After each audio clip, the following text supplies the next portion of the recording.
Olá, muito boa tarde, sejam todos bem-vindos a mais um programa dedicado à nossa saúde e bem-estar. Este é o Consultório e hoje trazemos temas fundamentais para todas as idades.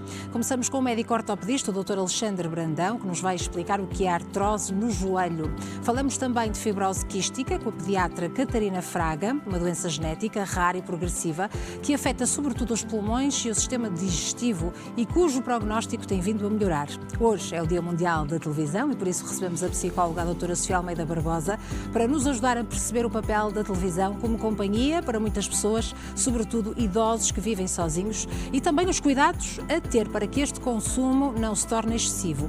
E connosco estará ainda o pneumologista Luís Rocha, que responde à pergunta: deixar de fumar, será que aumenta de peso? Será que faz engordar? Cerca de 84% dos fumadores ganham peso ao abandonar o tabaco, mas claro que a vantagem compensa. Esta é a pergunta da nossa rúbrica. É verdade ou não, Sr. Doutor?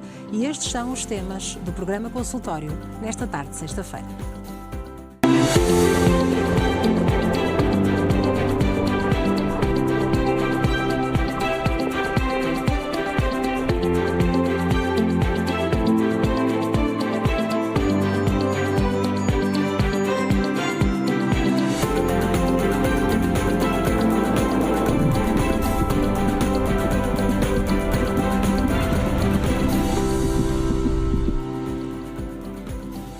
Estamos de regresso com o programa Consultório. Seja muito bem-vindo. Obrigada por estar na nossa companhia. Convido, portanto, a ficar connosco aqui até bem perto das 5 da tarde e, claro, a esclarecer todas as suas questões, hoje relacionadas com ortopedia, mas também psicologia, porque mais à frente vamos assinalar aqui o Dia Mundial da Televisão com a doutora Sofia Almeida Barbosa, psicóloga, que depois estará disponível para ouvir todas as suas questões. Portanto, vamos então começar com a ortopedia e eu vou partilhar os contactos para que possa já ficar inscrito enquanto acompanha a nossa conversa. 22-508-3297 é o número de telefone que pode marcar para mais à frente partilhar as suas dúvidas aqui em direto ao telefone com o nosso convidado especialista de hoje. Tem também disponível o endereço de e-mail consultório@portocanal.pt para participar por escrito, mas também o nosso telemóvel WhatsApp 963-143-663. Portanto, se for mais fácil, pode já enviar a sua questão, o seu testemunho, também a sua opinião. E vamos começar com a ortopedia, porque vamos perceber o que é uma artrose no joelho. É nosso convidado o Dr. Alexandre Brandão, médico ortopedista. Obrigada, Sr. Doutor, por estar aqui connosco hoje no programa. Portanto, e tem a resposta a esta pergunta, não é? O que é uma artrose no joelho? Esta é uma das patologias, de facto, mais frequentes nesta articulação? Sim, de facto é uma patologia muito frequente. Começo por cumprimentar os telespectadores que estão em casa e cumprimentar também a Xana e toda esta equipa fantástica de produção, que estão sempre parabéns pelo excelente trabalho que fazem ao transmitir muito conhecimento médico à população e para desmitificar também muitas patologias que às vezes ouve-se falar pouco, não é? É verdade. Às vezes outras ouve-se falar muito e eu próprio, enquanto médico, que já sou médico há 20 anos, muitas vezes ouvi falar aos colegas, é bom porque permite-me atualizar os conhecimentos, saber o que é que há de novo e quero-vos dar os parabéns por isso. Muito obrigada. Portanto, também contribuímos para isso, não é? Para a sua literacia, para a saúde, mas de facto é um privilégio poder contar consigo no consultório. Obrigado. Hoje vamos falar então sobre a artrose do joelho. É a minha área predileta na ortopedia, na medicina desportiva, que são as minhas duas especialidades, e o joelho sempre foi algo que me cativou muito ao longo de toda a minha vida e, portanto, a artrose do joelho, obviamente, que é um tema que me diz muito. E acho que diz muito também a todas as pessoas lá em casa, ou a muita gente lá em casa que assiste ao nosso programa, porque a artrose do joelho afeta muitas pessoas em todo o mundo. Estima-se que em Portugal atinja cerca de 10% da população, que estamos a falar, se formos 10 milhões, 11 milhões, estamos a falar em 1 milhão de pessoas, não é? Portanto, muito claro, é muita gente. E, portanto, é uma patologia que é muito limitadora, que danifica ao longo das décadas que se vão passando na artrose primária as articulações das pessoas, não é? Sobretudo a articulação do joelho, não é? E que essas alterações degenerativas, fruto do passado da idade, do desgaste, muitas vezes do excesso de peso, vai aos poucos danificando, até que repentinamente o dano se torna sintomático, não é?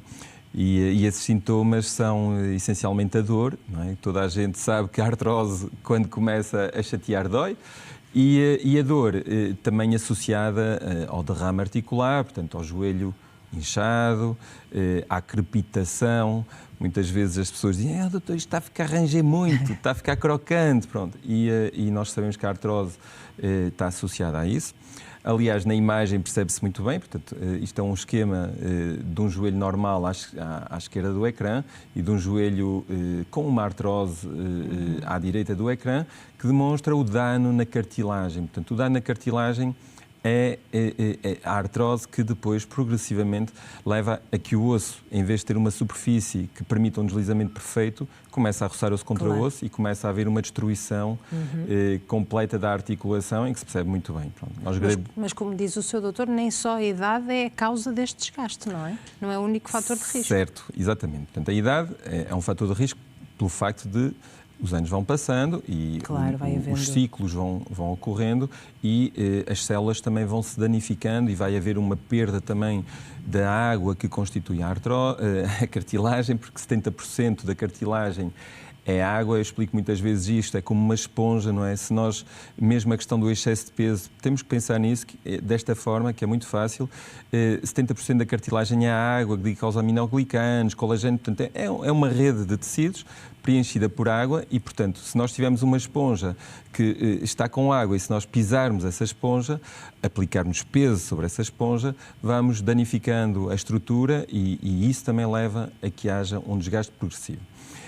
A idade, de facto, acaba por ser algo natural, naturalmente que vai levando ao desgaste, mas, sobretudo, o excesso de peso. Nos Estados Unidos, cada vez mais se coloca próteses nos joelhos de indivíduos com 40, 50 anos. Ou seja, muito novos. Muito novos, porque, de facto, o dano surge muito mais precocemente devido à obesidade, não é? Portanto, estamos a falar em pessoas com índices de massa corporal superiores a 40, que cada vez é mais frequente. Sempre que vou aos Estados Unidos fico alarmado com aquilo que vamos vendo. Vemos muita gente nova a andar de aquelas scooters elétricas, aquelas coisinhas, aqueles carrinhos elétricos para se deslocarem, porque não conseguem. E isso é um problema, de facto. Pronto. Isso é relativamente à artrose primária, não é? Depois temos um outro tipo de artrose, que é a artrose secundária, que muitas vezes, conforme diz o nome, é secundária a alguma coisa, portanto, alguma coisa aconteceu. E o que aconteceu muitas vezes é um acidente que leva a uma fratura, por exemplo, da área do joelho, uma fratura que tenha um envolvimento articular, que reparamos, tentamos repor a anatomia original ao operar. A cirurgia, muitas vezes as pessoas dizem: tenho aqui um bocado de platina, ou tenho aqui uns parafusos, e não sabem muito bem para que aquilo serve, não é? E nós usamos material de osteossíntese essencialmente para reconstruir a articulação e pôr tudo no sítio certo, para que precisamente a artrose se desenvolva o mais tardiamente possível, de maneira a que a pessoa não sofra, não é? Pronto. E isso é a artrose secundária, que muitas vezes também está associada às lesões desportivas, em que, por exemplo, quando há uma ruptura do ligamento cruzado anterior, que é uma lesão que eu opero muito em jogadores de futebol, mas também na população geral, ocorre em pessoas que trabalham, pessoas que fazem o seu desporto ao fim de semana, que jogam futebol com os amigos e que muitas vezes têm esse tipo de lesões, por exemplo, uma lesão do cruzado anterior, que é um ligamento essencial na estabilidade da articulação, e quando se perde, a articulação começa a funcionar de forma inadequada e a ter movimentos que não é suposto. E então, por isso, começa a danificar outras estruturas, nomeadamente os meniscos, que também funcionam como uma almofada para amortecer o impacto e para dar estabilidade à articulação. E esses meniscos também, quando se danificam, por vezes temos que os operar também e temos que tratar deles quando também não conseguimos resolver que as pessoas deixam de ter dores provenientes de uma lesão meniscal. E aí vamos somando os problemas. E os problemas somados começa a promover uma degeneração mais precoce da articulação. E por isso é que às vezes há pessoas com 40, 50 anos que não são obesos, que nunca tiveram obesidade e que a idade é bastante jovem, mas por sequelas precisamente de lesões prévias, por vezes também de cirurgias prévias em que se tenta reconstruir e às vezes, sobretudo perante aquilo que se fazia antigamente, não se conseguia reconstruir tão bem. Hoje em dia conseguimos reconstruir muito melhor as estruturas que as pessoas danificam e, portanto, com essas cirurgias inovadoras também de reconstrução dos meniscos, dos ligamentos, o grande objetivo é dar melhoria naquele momento, mas é proporcionar uma longevidade no tempo daquela articulação. Mais qualidade de vida a longo prazo. Mas a cirurgia é a única abordagem terapêutica? Ou melhor, todas as artroses têm indicação cirúrgica? Não, Sana, de todo. Eu advogo sempre muito tentarmos de tudo até chegarmos à necessidade de uma cirurgia, porque uma cirurgia é algo irreversível.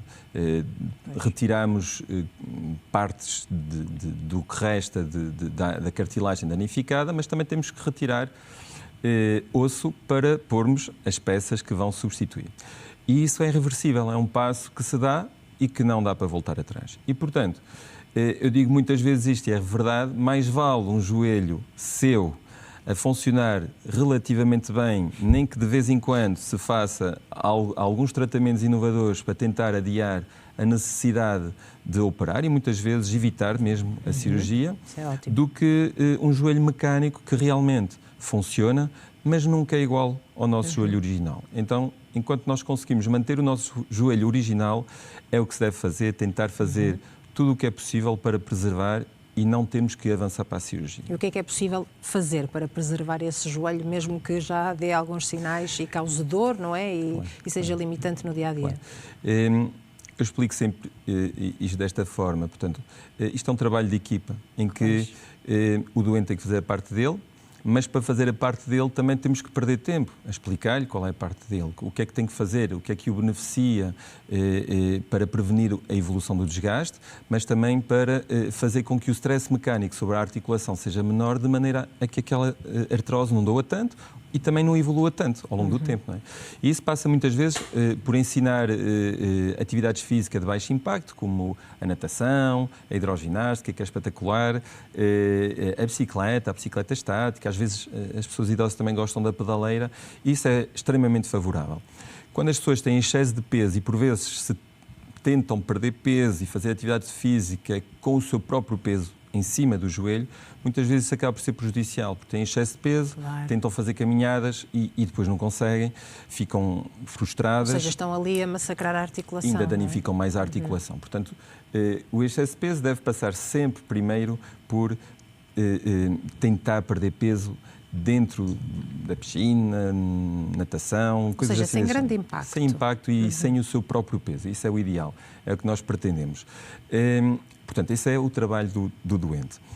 Fazer atividades físicas de baixo impacto, tentar se motivar para fazer um bocadinho de desporto e, sobretudo, perder peso.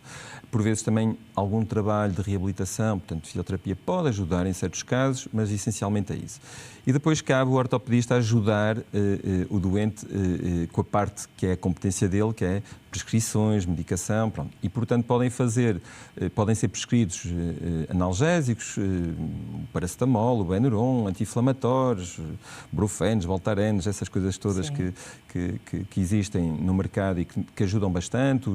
Os tópicos também, os anti-inflamatórios tópicos também podem ajudar. E depois já passamos a outros tratamentos mais invasivos, que são simples, mas que conseguimos realmente evitar exatamente isto, que é a substituição. Nesta imagem, já que temos aqui esta imagem, vemos sobretudo a diferença entre quando precisamos de substituir só uma determinada parte da articulação, nomeadamente na imagem da esquerda, vemos uma artroplastia unicompartimental, que hoje em dia conseguimos substituir qualquer compartimento do joelho, quer o interno, quer o externo, quer o anterior, de forma isolada, sem mudarmos tudo. Sim. Quando está tudo estragado, então aí, e já esgotamos tudo, os tratamentos conservadores, que já vamos voltar atrás, passamos então à artroplastia total, nomeadamente à prótese do joelho. Mas isso de chegar aí, exatamente. Muito lá para a frente. A regia que nos faz esta imagem. Ainda há outra abordagem menos invasiva, não é? Sim, portanto, depois podemos muitas vezes passar aos tratamentos que nós denominamos biológicos, que passam muitas vezes por administrar dentro da articulação. Existe um tratamento clássico que já fazemos no mundo há alguns anos, que se chama viscosupplementação, que é colocar dentro da articulação uma molécula que se chama ácido hialurónico, que é uma molécula que nós produzimos naturalmente na nossa articulação quando somos jovens. À medida que o tempo vai passando, também vamos produzindo cada vez menos, e então, repondo essa molécula, muitas vezes conseguimos, funciona como um gel, como um amortecedor, portanto, acaba por lubrificar a articulação e ajudar a que ela trabalhe melhor. melhor. Acaba por funcionar quase como uma massa consistente. Permite muitas vezes aliviar a dor, fazer com que a articulação trabalhe melhor, inche menos, portanto tenha menos inflamações e vai permitindo que isto também vá andando. Depois temos outro tipo de tratamentos, que são tratamentos mais recentes, que nós denominamos o plasma rico em plaquetas, ou as plaquetas, ou o PRP, ou os fatores de crescimento, portanto é tudo igual, designações diferentes para a mesma coisa, portanto o PRP é plasma rico em plaquetas. E as plaquetas, a célula, a plaqueta, tem dentro da célula pequenos mediadores celulares que vão promovendo cicatrização, regeneração, vascularização e que induzem esse tipo de mecanismos dentro da articulação e que vão ajudando a melhorar alguma coisa dentro da articulação. E, portanto, mas não estamos a falar de uma só aplicação, neste caso?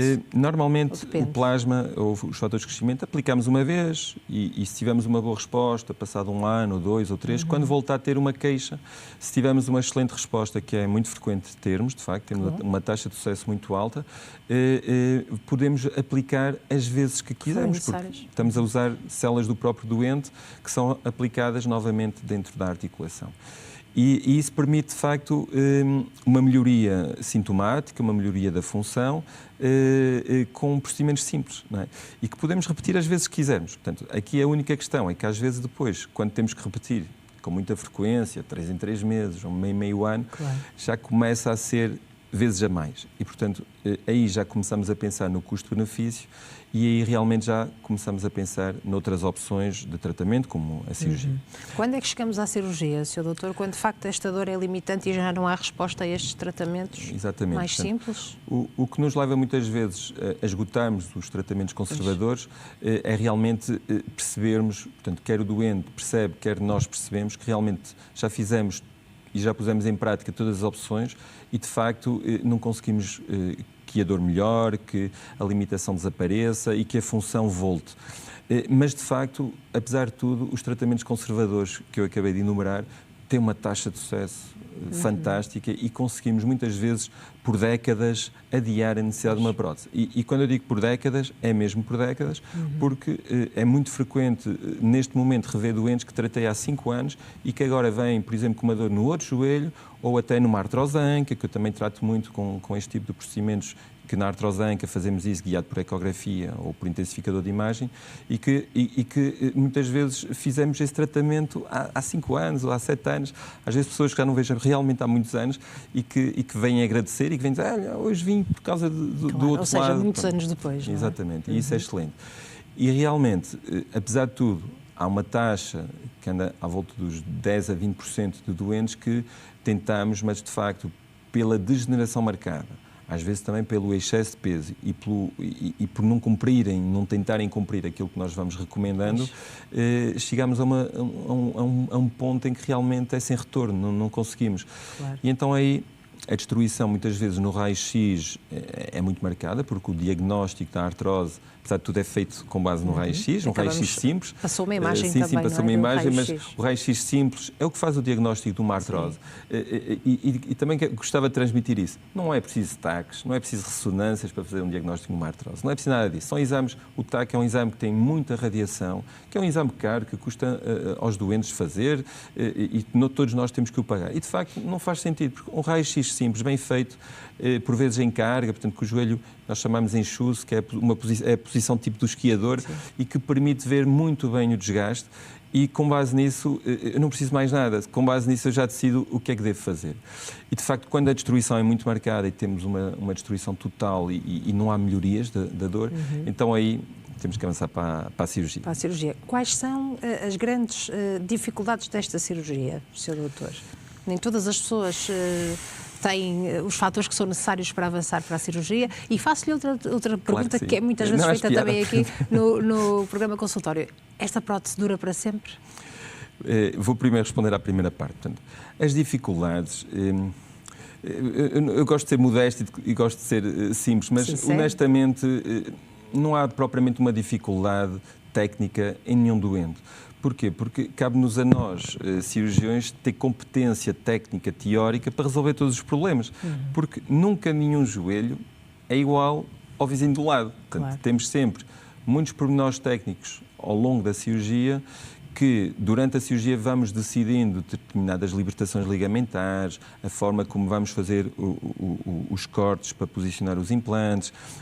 Temos muitos pormenores que durante a cirurgia vamos decidindo e é diferente, por exemplo, num paciente magro fazemos incisões mais pequenas, às vezes as pessoas um bocadinho com pernas mais volumosas temos que fazer incisões maiores, mas não há propriamente uma dificuldade técnica inerente ao problema do doente. Cabe-nos a nós arranjar soluções e por vezes em situações em que as pessoas, por exemplo, já tiveram fraturas, homens que tiveram acidentes de moto há 30 anos atrás, têm desvios marcados do joelho, nós temos que ter tecnologia e técnica cirúrgica para resolver essas deformidades, para conseguir implantar as próteses de maneira a elas funcionarem. E é possível devolver o movimento completo do joelho após a prótese? É isso que nós pretendemos. Portanto, uma prótese total, neste caso estamos a falar de uma prótese completa, permite um movimento do ponto de vista técnico e teórico entre os 0 graus, não é?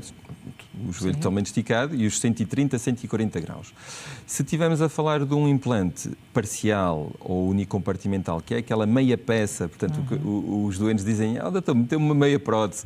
Pronto, é um bocado por aí. É um implante que não muda tudo, preserva toda a articulação, só vai mesmo recauchutar e substituir aquela zona da articulação que está verdadeiramente danificada. Ou seja, que é a única que é necessária substituir. Exatamente. Não é? E vamos voltar exatamente àquilo que a Xana me estava a perguntar. Não há propriamente uma dificuldade. Nós é que temos que dominar todas as opções de técnicas para explicar ao doente, não, você não tem indicação para uma prótese total, você vai meter um implante deste, porque o que você precisa é isso. Não é, olha, eu só sei fazer uma prótese completa, é esta, tem que ser esta. Não, temos que realmente explicar os prós e os contras e essencialmente isso é que é importante. E até passo a contar uma pequena história interessante. Que, recentemente operei uma senhora americana, que hoje em dia temos muitos americanos a viver em Portugal, é fantástico, e a senhora tinha metido uma prótese total do joelho, também por cirurgia robótica, que já vamos falar daqui um bocadinho, em Nova Iorque, e vinha com a ideia de meter uma prótese total do joelho quando esgotamos as opções simples. E eu expliquei-lhe, tive 1 hora a explicar-lhe o benefício do implante unicompartimental, porque era realmente aquilo que a senhora precisava. A senhora entendeu, também foi estudar, que eu gosto que as pessoas entendam, explique, e gosto que elas estudem um bocadinho sobre isso, porque são pessoas inteligentes e com formação superior. E então, assim o fez, a cirurgia correu obviamente lindamente, o resultado foi fantástico, agradeceu imenso e realmente agradeceu muito esta oportunidade que teve de poder fazer algo diferente daquilo que estava a contar. E que em termos funcionais tem um joelho de um lado total que funciona um pouco como uma dobradiça, digamos assim, algo artificial, e no outro joelho tem um joelho que para ela é o seu próprio joelho. De facto, isso permite uma qualidade de vida diferente, sobretudo para pessoas jovens ainda, 60, 70 anos. Quem sabe até regressar a praticar exercício físico, não é? Sim. Essa é outra questão. Sim. Isso é uma coisa que tenho muito, que é nos implantes unicompartimentais conseguimos que os doentes voltem a jogar golfe, a jogar ténis, a jogar pádel. Sem estar sempre com aquela preocupação de que o joelho vai doer, não é? A ir a Fátima a pé, obviamente. Ir a Fátima a pé, tenho dezenas de senhoras que continuam a ir a Fátima a pé todos os anos e que já não conseguiam há 4 ou 5 anos porque nem tentavam, porque se fizessem uma caminhada de meia hora já ficavam com muita dor. Sem dúvida. E que às vezes pôs lá uma velinha para si. É uma história bonita. Sr. Doutor, só mesmo para terminar, houve uma grande evolução nesta cirurgia, como estávamos a falar, não é? Sim, temos vindo a evoluir, portanto, sobretudo na prótese total do joelho, sobretudo em termos de precisão.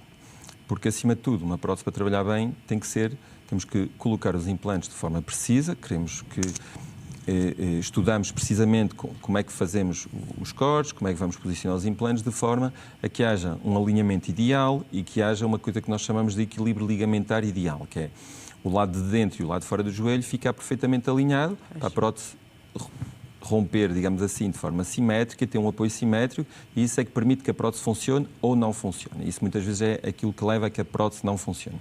E então, atualmente, há 15 anos, 20 anos para cá, começamos a desenvolver técnicas para conseguir fazer isso. Começamos com uma cirurgia que nós chamamos de navegada por computador, portanto, também fui dos pioneiros em Portugal, no Hospital da Universidade de Coimbra, a desenvolver esse tipo de técnicas, em que todos os pequenos cortes que vamos fazendo para colocar os implantes eram guiados por um modelo tridimensional que íamos adquirindo durante a cirurgia guiado por um computador. Pronto. A evolução disso nos últimos 5 anos tem vindo a evoluir para algo que é a cirurgia robótica.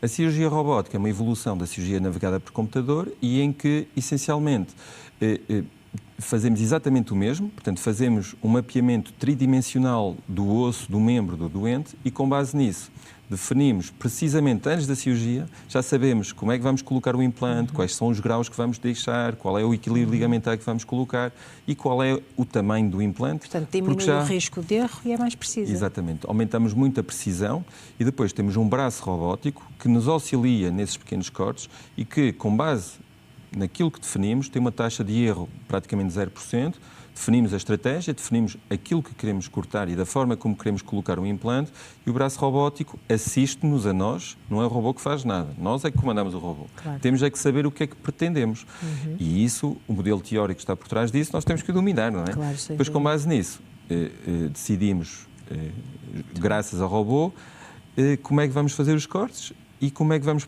posicionar o implante. Isso tem algumas vantagens, nomeadamente a rapidez da cirurgia, mais rápido depois nesses passos. E a recuperação do doente, imagino. A recuperação é melhor, temos um mapeamento e hoje em dia os dados são importantes, temos os dados todos da cirurgia que podemos entregar ao doente. Olha, estava assim, ficou assim. Mesmo em termos médico-legais também é importante. E, obviamente, potencializamos a reprodutibilidade. Isto é, fazemos sempre bem e da mesma maneira. Para que o sucesso esteja lá e para que as pessoas ganhem qualidade de vida e percam um bocadinho o receio de fazer uma prótese do joelho, porque cada vez mais os ortopedistas em Portugal estão extremamente bem formados e cada vez mais especializados numa determinada área e cada vez se opera melhor. E isso é realmente importante confiar em toda a comunidade ortopedista que está aí pelo país fora, porque realmente há profissionais muito competentes no nosso país. E muito obrigada também por desmistificar este ponto importante. Vamos ter a oportunidade de continuar a falar desta cirurgia. Com certeza temos aqui ainda muitas inscrições e questões relacionadas com este tema. Obrigada, Sr. Doutor, mais uma vez por estar connosco. Agora vamos fazer um curtíssimo intervalo e convido-o a continuar a inscrever-se para poder, portanto, participar e esclarecer as suas dúvidas também na segunda parte do consultório. 22508-3297 é o número de telefone que pode marcar. Pode colocar aqui questões relacionadas com artrose no joelho ou outras questões que digam respeito a esta especialidade, ortopedia. Tem também disponível o endereço de e-mail consultório@portocanal.pt ou o nosso telefone através do WhatsApp. Pode participar 963 143 663. Agora sim, uma curta pausa. Até já.